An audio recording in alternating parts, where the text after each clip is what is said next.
Hey, come see us on tour. I'll be in Davenport, Iowa, Las Vegas, Nevada, Chicago, Illinois, and Grand Rapids, Michigan. Go to jimmydore.com for a link for tickets. I used to think you were a crazy right-winger, just like I'm sure a lot of people thought I was a crazy left-winger. Do you feel like those terms don't? I feel like those terms don't really mean anything anymore because all the people who claim to be lefties, they've abandoned all their left-wing. They're not for my body, my choice anymore because that was proven during COVID. It's not your choice; it's the government's choice. They're not anti-war; they're very pro-Ukraine war. They're very what's the other thing? So. There's freedom of speech. They're not for freedom of speech. They're for censorship. So that's the hallmark of authoritarianism and dictators. And so what do you make of the left wing becoming not anymore? And do you think those terms even mean anything? I don't think the terms mean anything anymore. I think we are going through a very clarifying moment. And I think we're seeing that on the right, where we're recognizing these neocons are behaving like leftists.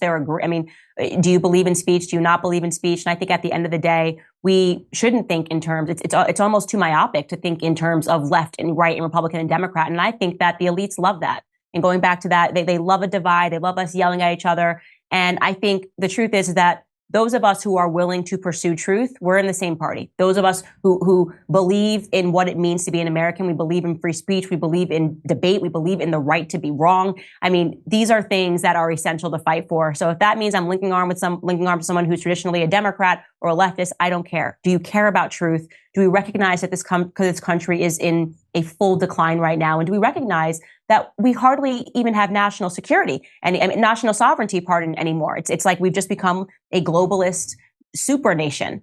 And I think that is making allies, some strange bedfellows, as one would say, but it's a good thing. It's a good thing that we're breaking outside of these lines. I mean, when you see people like, I try to tell people that Tucker Carlson did get fired for lying. Right. He got in trouble when he started telling the truth about Syria, Ukraine, Big Pharma, COVID. That was the last straw when he told the truth about Big Pharma. And people don't realize this. They think that he got in trouble for lying about something. And now you see people like you and Julian Assange and Tucker Carlson and me. We're on the same page, which is so very bizarre to me.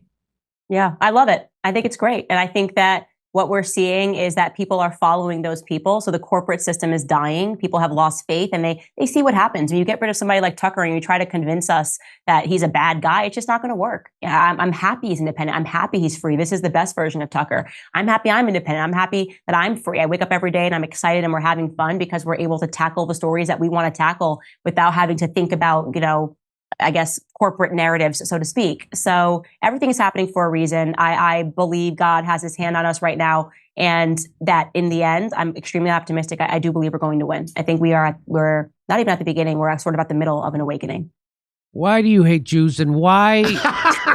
What's the big controversy over saying Christ is king? I don't understand. I don't get that.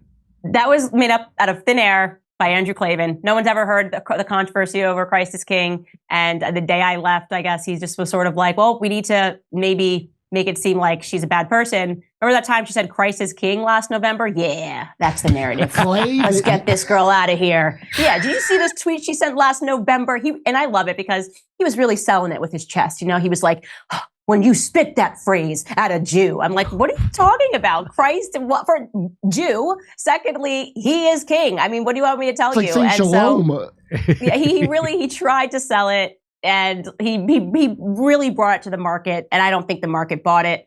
And it was just a little petty way to kind of throw some dirt on me on my way out. But I don't care. I could care less. I genuinely wish the guy well.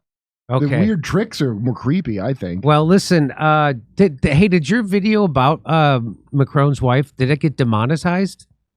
No, so we strangely got kicked out of the chat, which has never happened, just froze. And we just kind of had to basically not premiere it live. And then we had to go re-upload it and then just publish it, which was very strange. But I blame Rabbi Shmuley and Emmanuel Macron. I think they're working together, actually. He was good friends with Michael Jackson and Oprah. Yeah. 100%. Yes. Okay, we have to wrap it up. I really appreciate you coming on. Everybody check out Candace's show on YouTube, which is where I check it out at now. Thank you for coming on very much. I appreciate it. It was so much fun, guys. See you soon. Okay, Thank bye-bye. you, Candace. Bye. Hey, come see us on tour. I'll be in Davenport, Iowa, Las Vegas, Nevada, Chicago, Illinois, and Grand Rapids, Michigan. Go to jimmydore.com for a link for tickets.